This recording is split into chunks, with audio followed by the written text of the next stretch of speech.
This is the start of the story of Pug, a simple blacksmith's son with a loyal heart that surpasses his diminutive frame, who overcomes many trials and tribulations in order to rise to legend as the bravest knight that ever lived.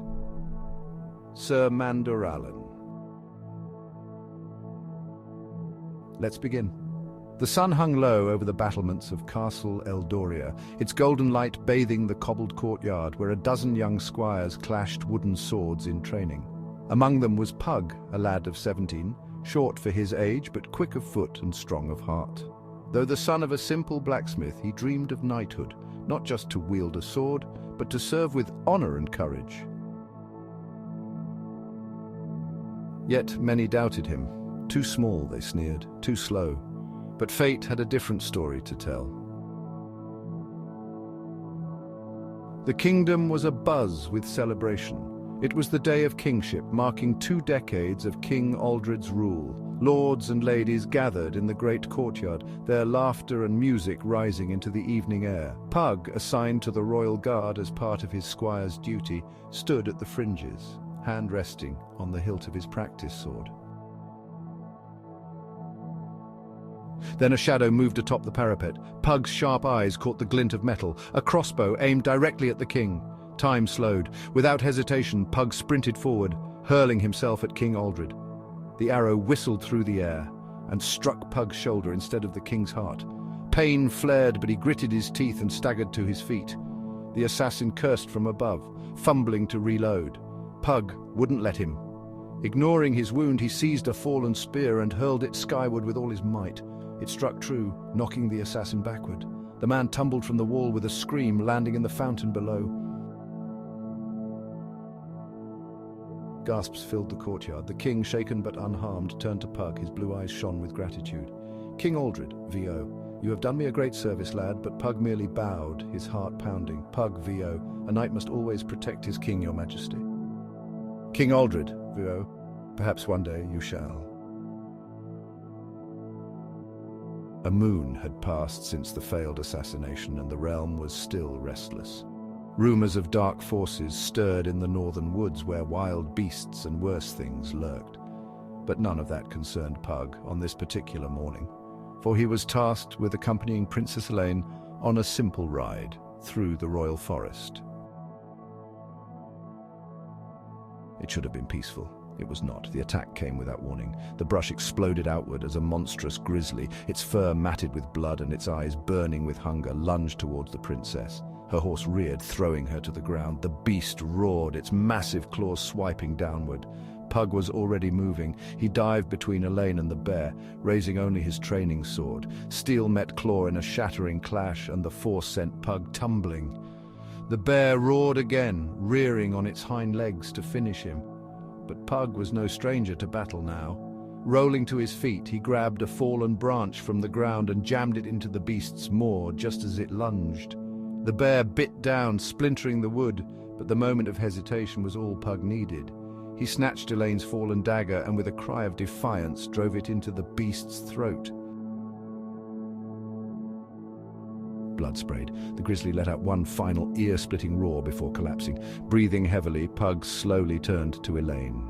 "Pug, are you hurt, my lady?" Princess Elaine, "Vo. You saved me, Pug. I'm so glad you were here today. Thank you." When they returned to the castle, the story spread like wildfire. The young squire who had saved the princess from a beast of legend, and word reached the king. That evening, Pug was summoned before the throne. The grand hall was filled with nobles, knights, and common folk alike. King Aldred stood, his regal presence commanding silence. King Aldred Vo. "Pug, son of the blacksmith, you have twice now proven your courage, loyalty, and valor.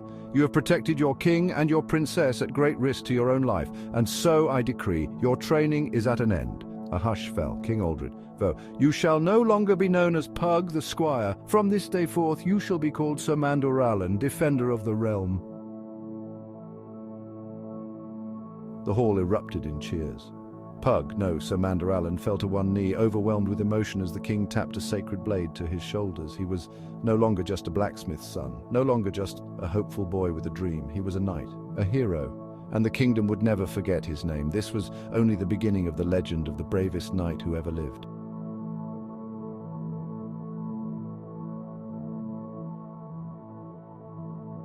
Tale number 2, Sir Mandorallen and the Siege of Black Hollow.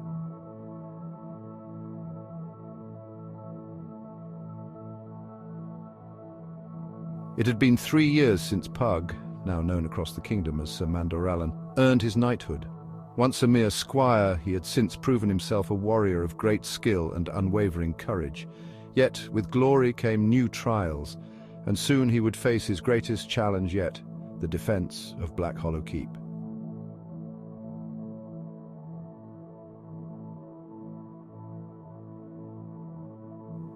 The kingdom of Eldoria had long been at peace, but trouble brewed on the eastern frontier. The Warborn, a ruthless army of mercenaries and raiders, had been laying waste to villages along the border. Their leader, a savage warlord known only as Garruk the Unyielding, sought to break through Eldoria's defenses and claim the land as his own.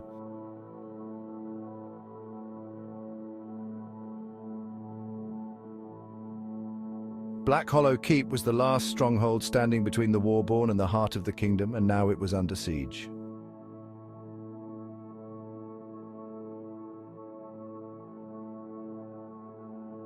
King Aldred called upon his knights to ride to its defense, but many hesitated. The enemy numbered in the thousands, and Black Hollow's forces were outmatched.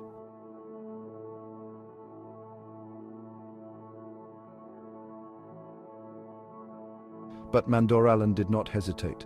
Sir Mandorallen, avow, if Black Hollow falls, Eldoria will burn. Give me command of the knights, and I will hold the fortress until my last breath. The king studied him for a long moment. At last he nodded. King Aldred, vow. Then you shall lead our knights, Sir Mandorallen. May the gods watch over you.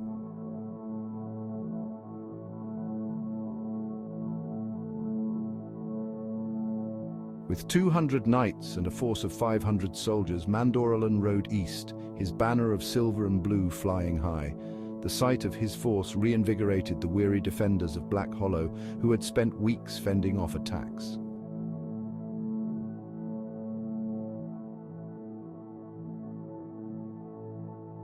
But the Warborn were relentless. For 3 days and 3 nights, they battered the fortress with siege engines and waves of brutal warriors.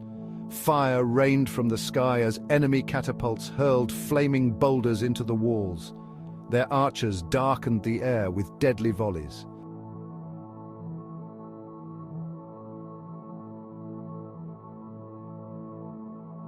Yet Mandorallen stood firm. He led his knights in daring counterattacks, riding out under cover of night to set fire to the enemy's supply lines.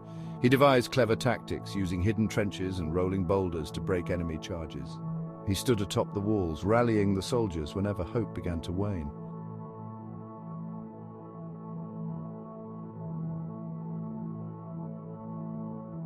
But as the 4th night fell, the enemy prepared their final assault. Garruk the Unyielding himself rode forth, his black armor gleaming under the moonlight.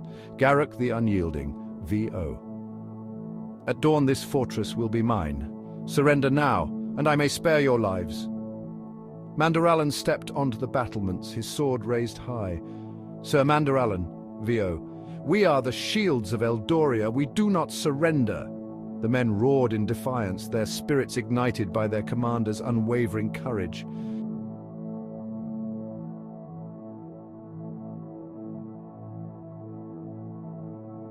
At dawn, the Warborn came. They surged forward like a tidal wave, scaling the walls with ladders and smashing the gates with a massive battering ram. Black Hollow trembled under the assault.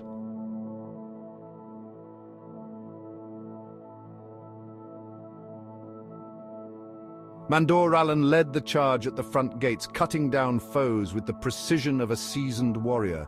His blade danced through the air, striking down any who dared challenge him. But the enemy was relentless. Garruk himself crashed through the gate, atop a warhorse clad in spiked armor, swinging a massive great axe.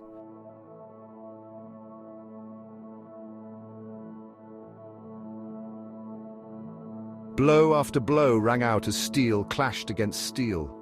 Garruk was a giant of a man, his strength monstrous, but Mandorallen was faster, more precise. He ducked under a wild swing and drove his sword into the warlord's side.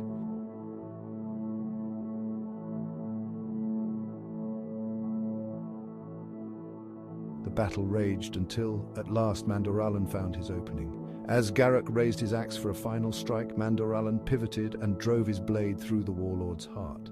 Silence fell over the battlefield. Then, a mighty cheer erupted from the defenders. The warborn, seeing their leader slain, scattered in panic. By midday, the enemy was broken, retreating into the hills.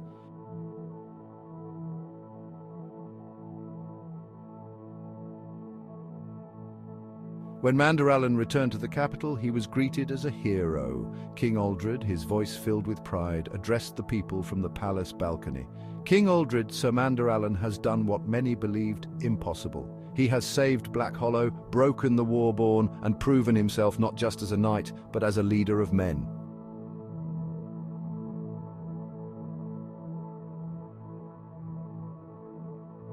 Then the king turned to Mandorallen. "King Aldred, from this day forth you shall command my armies. You shall lead Eldoria's warriors in times of peace and war. Kneel, Sir Mandorallen." Mandorallen knelt, his heart pounding. The king placed a hand on his shoulder. "King Aldred, rise, Lord Commander of Eldoria." In Mandorallen's moment of silence, he was still the young boy Pug, and he was so proud of how far he'd come. A new chapter in his legend had begun. Tale number 3, Sir Mandorallen and the Sorcerer of Dreadmore. For years, the kingdom of Eldoria had known peace under the watchful rule of King Aldred and the unwavering leadership of Lord Commander Mandorallen. But peace is never eternal. Whispers carried on the wind spoke of dark forces stirring in the ruined towers of Dreadmore, a forsaken land where no light touched the earth and no bird dared to sing. It was said that a sorcerer of immense power, Malagar the Black, had returned from the abyss, wielding magic not seen since the days of the ancient wars. Then came the storms. Great clouds of unnatural darkness covered the skies. Crops withered and rivers ran black with poison. Strange creatures, twisted by Malagar's magic, prowled the countryside, attacking villages under the cover of night. And then came the message. A single raven, black as midnight, arrived at the royal court carrying a scroll of human skin. The words burned into the parchment read, "Surrender Eldoria to me, or I will turn your cities to dust and your people to ash. I will be king. Your gods will kneel before my might. Signed in blood, Malagar the Black." There was only one answer to such a threat. King Aldred summoned Mandorallen to the throne room. The warrior knelt before his king, clad in battle-worn armor, his hand resting on the hilt of his trusted blade. "You have defended this realm from beasts, assassins, and warlords," Aldred said gravely. "But this is no ordinary foe. You will need more than steel and courage to face him." The king turned to a great pedestal where a sword, a relic of the first kings, rested beneath glass. Its blade shimmered with runes of ancient power, its hilt forged from celestial silver. "This blade was crafted in an age before time," Aldred said, lifting the weapon and presenting it to Mandorallen. "It was wielded by heroes long before us, meant only for the one who would stand against the darkness." Mandorallen accepted the sword, feeling an unnatural warmth in its grip. The runes along its edge glowed as if sensing its new master. "I will not fail you, my king," Mandorallen vowed. "Then ride forth and bring an end to this nightmare." Mandorallen rode at the head of Eldoria's army, 2,000 strong, to the desolate lands of Dreadmore. The skies were black as ink, and the land itself seemed cursed. Trees twisted like skeletal hands, and the air was thick with whispers of the damned. Then Malagar appeared.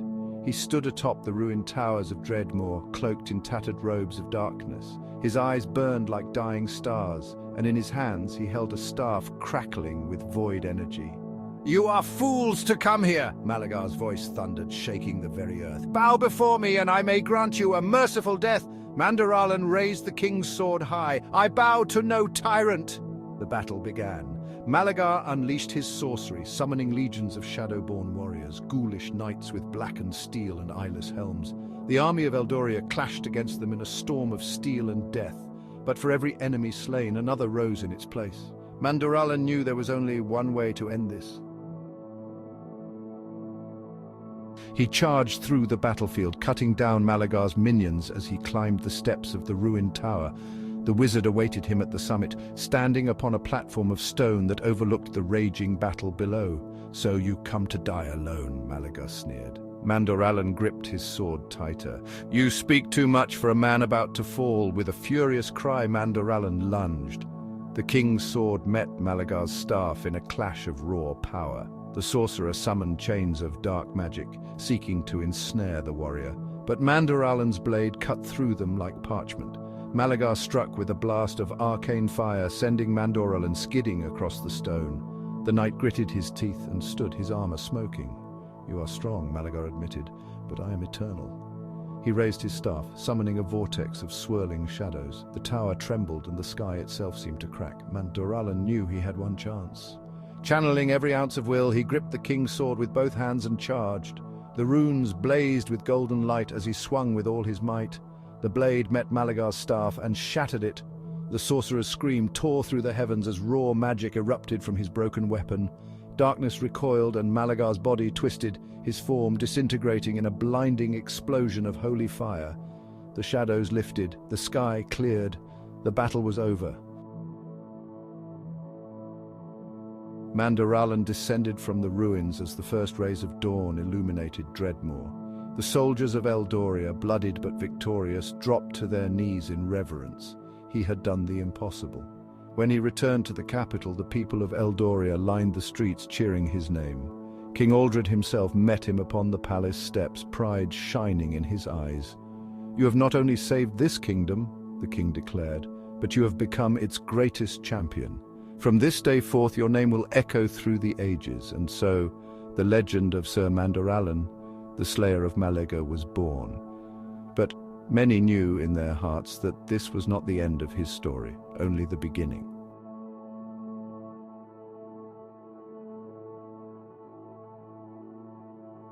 Tale number 4. Sir Mandorallen and the War of the Three Kings. The kingdom of Valderon, once Eldoria's proud ally, was on the brink of destruction. Its king, King Edron the Just, had ruled wisely for decades, ensuring peace and prosperity. But death cares little for wisdom. When Edron perished suddenly, poisoned, some whispered, the throne was left without an heir. Like wolves scenting blood, 3 powerful lords rose to claim the crown. Prince Roderick, the king's nephew, a brilliant strategist but ruthless in ambition. Duke Soldor, the High Marshal of Valderon's armies, beloved by his soldiers but feared by the nobility. Lord Beric of Stormvale, a charismatic noble with the wealth to buy entire armies. Each raised their banners, calling for war, and soon the land was drenched in blood. Villages burned, brother fought brother, and lawlessness ruled the roads. But war does not stay contained. With Valderon in chaos, its borders lay undefended, and rumors spread that the Empire of Cordros, a longtime enemy, was preparing to invade. If Valderon fell, Eldoria would be next. King Aldred summoned Sir Mandorallen, his most trusted warrior, to court. "King Aldred, you are not only a knight but a leader. If Valderon tears itself apart, we will face an even greater threat. Go, Mandorallen. End this war before it consumes us all." Mandorallen rode at the head of a small force, 300 knights, elite warriors clad in silver and blue. They crossed the border into Valderon, finding a land already scarred by war. Towns lay in ruin, their people either fled or slain. The roads were littered with the fallen, their banners torn and forgotten. He had no illusions. This was not a war he could win with steel alone. He needed to be more than a warrior. He needed to be a kingmaker. His first task was to understand his foes.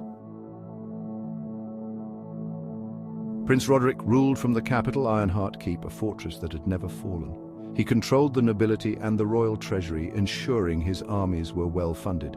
But his arrogance made him blind to the suffering of the common folk. Duke Soldor had seized the western strongholds, holding the loyalty of the army and the knights. His soldiers adored him, but his distrust of the nobility made him a political outcast. Lord Beric, the most unpredictable, had turned the south into his personal kingdom. He had no birthright, no army, only coin, and with it he had hired mercenaries, assassins, and spies. Mandorallen knew one thing: if he fought all three at once, he would lose, so he chose a different path. Mandorallen rode first to Duke Saldor's camp, deep in the western hills. His knights were weary but disciplined, hardened by battle. Mandorallen, I come not as an enemy, but as a messenger. Eldoria will not let Valderon fall into ruin, but you fight a war you cannot win alone. Swear loyalty to Eldoria, and we will see you crowned. Saldor, you speak as if you are a king, Mandorallen. What right have you to decide who rules Valderon? Mandorallen, I am not a king, but I can make one. Saldor was no fool. He knew that Roderick and Beric would never yield to him, not while they still had the strength to fight. After a long silence, he extended his hand. Saldor, you have my loyalty, but if you betray me, no armor will save you from my blade. Mandorallen, then let us end this war. With Saldor's army at his back, Mandorallen turned to Ironheart Keep, where Roderick sat upon a stolen throne. The young prince had grown paranoid, fearing assassins in every shadow. Mandorallen sent a message offering terms: yield the throne and live, or resist and fall. Roderick's answer was a night attack, sending his knights to ambush Mandorallen's camp. But Mandorallen had expected this. His forces crushed the assault, capturing Roderick's knights. Realizing his mistake, the prince fled to his keep, locking himself within its impenetrable walls. Mandorallen did not waste time on a siege. Instead, he turned to Lord Beric, the man with coin but no honor. You fight for gold, but gold cannot buy a kingdom that no longer exists. What do you propose, knight? Roderick's walls will not fall to swords, but they may fall to treachery. Your spies can open the gates, and what do I gain? Your life. If Roderick wins, he will kill you. If Saldor wins, he may show mercy. Choose wisely. You are dangerous, Sir Mandorallen. I like that. That night, the gates of Ironheart Keep were opened from within. Mandorallen and Saldor's forces stormed the castle, cutting down Roderick's remaining men. The prince himself was found in the throne room, sword in hand, defiant to the end. Roderick, do it then. Strike me down and claim my throne. Mandorallen, I am no king, Roderick, but I have made one. With the signal, Saldor stepped forward. Mandorallen, by the will of Eldoria, I name Duke Saldor the rightful king of Valderon. The war was over. Saldor was crowned within the week, swearing fealty to Eldoria in return for its protection. Lord Beric, ever the survivor, swore loyalty to the new king and was rewarded with lands. Roderick, too proud to bend the knee, was sent into exile. Mandorallen rode home victorious, knowing that he had won not through brute strength but through wisdom, strategy, and the power of the right alliances. When he returned to Eldoria, King Aldred greeted him with a smile. King Aldred, you were sent to stop a war, Mandorallen. Instead, you built an empire. And thus the legend of Sir Mandorallen, the bravest knight to ever live, grew ever greater. Tale number 5. Sir Mandorallen and the Phantom Knights of Ebon Hollow. The moon hung high over Eldoria, casting silver light upon the great halls of King Aldred's court. The autumn wind howled through the banners, but the cold in the room came from something far more sinister. A lone messenger, pale as a ghost himself, knelt before the king. His cloak was tattered, his hands trembling. Messenger! My lord, the dead, they ride again. A hush fell over the court. King Aldred, speak plainly, man. Messenger! The ruins of Ebon Hollow stir once more. Shadowed figures ride beneath the black moon. They do not speak, they do not eat, they simply kill. Murmurs broke out among the nobles. Ebon Hollow was a cursed place, an abandoned fortress where a great battle had been fought long ago. The king's own ancestors had once stood against the Order of the Black Gauntlet, knights who turned to dark magic and were destroyed for their treachery. But if these knights had returned, King Aldred's voice rang with authority. King Aldred, Sir Mandorallen, go to Ebon Hollow, find the truth, and if these spirits be of darkness, send them back to the grave. Sir Mandorallen, it will be done, my king. Mandorallen rode north, accompanied by a dozen of his finest knights. The journey took them through twisted forests and abandoned villages, places once rich with life, but now lifeless as tombs. And soon, the signs of horror began. They found a merchant caravan, its wagons overturned, its people slain, not by blades, but by something far worse. Their bodies were blackened, as if by fire, yet no flames had touched the ground. Sir Edric, dark magic.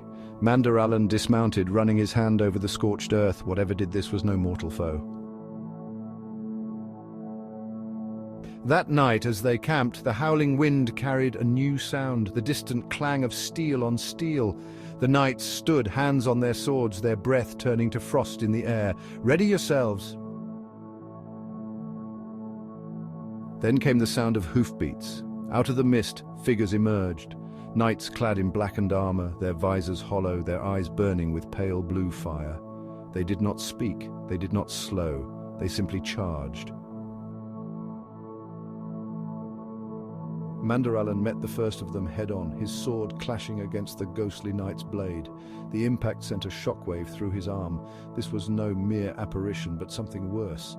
The Knights of Ebon Hollow fought with unnatural speed and strength, their weapons cold as the grave. Mandorallen's men fought bravely, but for every phantom knight they struck down, another took its place.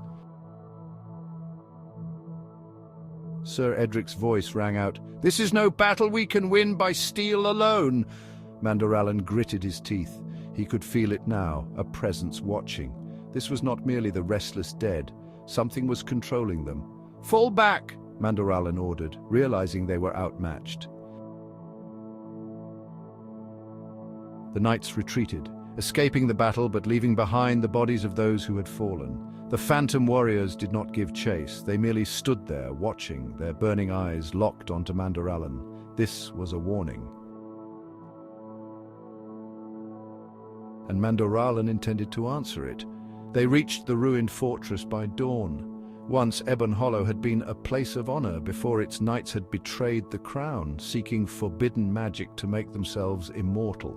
The king's ancestors had purged them in a great battle, but it seemed they'd never truly been defeated. Mandorallen and his remaining men entered the crumbling halls, torches flickering against the cold stone. Shadows danced along the walls, and then at the heart of the fortress they found it, a black altar pulsing with dark energy. Ancient runes glowed upon its surface, a tether between this world and the next. And standing before it was a figure in a tattered cloak, his face hidden beneath a steel mask. "Malagar, I was expecting you, knight. Sir Mandorallen, who are you?" "Malagar, I am Malagar the Undying, High Lord of the Black Gauntlet, and you are too late." He raised his hands and the air shuddered. From the altar, shadows erupted, twisting into the forms of dozens of spectral knights. "Malagar, you cannot fight death itself, Mandorallen. This kingdom will be ours once more." Mandorallen knew he could not best them all in combat. This was not a battle of swords, but of will. "Sir Mandorallen, hold them off as long as you can." And then, gripping his sword, he charged the altar. Malagar, "No, stop him!" The phantom knights surged forward, but Mandorallen was faster. With a mighty swing, he drove his blade into the altar. A crack of thunder shook the fortress. The runes flickered, then shattered. Malagar screamed as the magic holding him together unraveled. The phantom knights howled, their bodies dissolving into mist. The darkness collapsed inward, swallowing Malagar whole before vanishing in a final, echoing wail. Then silence. The curse was broken. Mandorallen stood amidst the ruins, breath heavy, his sword glowing with the lingering energy of the shattered spell. His knights, battered but victorious, stood beside him. The dead had returned to their graves. The Order of the Black Gauntlet was no more. When he returned to King Aldred, the people cheered his name. "King Aldred, the dead themselves cannot stand against you, Mandorallen. Your legend grows greater with every battle." Mandorallen merely nodded, gazing into the distance. He had won this battle. But deep in him, evil never rests, and neither would he. The bravest knight to ever live stood proud and ready for the next battle. Tale number 6, Sir Mandorallen and the Beast Below the Mountain. The distant sound of a war horn echoed through the halls of King Aldred's court, a desperate cry from the Ironspire Range, a land of towering peaks and deep mines that provided Eldoria with its richest ores. The mountain folk were hardy and proud, not easily shaken, so when a messenger, covered in soot and trembling with fear, staggered into the royal hall, the court fell silent. "My lord, something has awakened beneath the mountain, something ancient and terrible." "Speak plainly, man, what have you seen?" "A beast, your grace, a great drake with scales black as midnight and eyes like burning coals. It tore through the mines, collapsed entire tunnels. It breathes fire, my lord." A ripple of unease spread through the court. Dragons were creatures of myth, spoken of in old tales, but none had been seen in centuries. Mandorallen, standing at the king's right hand, met Aldred's gaze. "I will go," he declared. "If this creature is real, I will see to it that it never threatens Eldoria. Take your finest knights, but be warned. This foe may not be one you can slay with steel alone. Then I shall learn what will."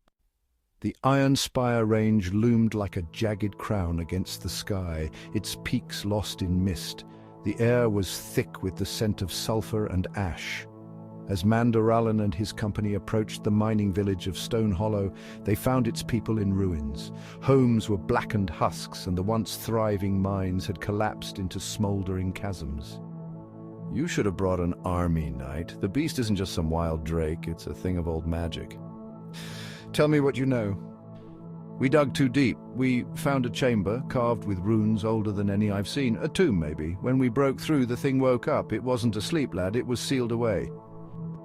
"Then we must learn why." Armed with torches and steel, the knight and his men descended into the mines. The deeper they went, the hotter the air grew, until sweat dripped from their brows. And then they saw it. The cavern stretched wider than any castle hall, its walls etched with glowing runes.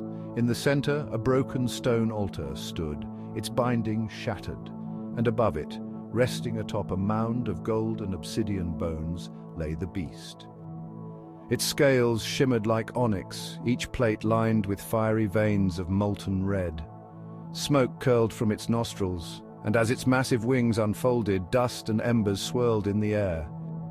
Mandorallen had faced warlords and sorcerers, but never had he felt such a presence.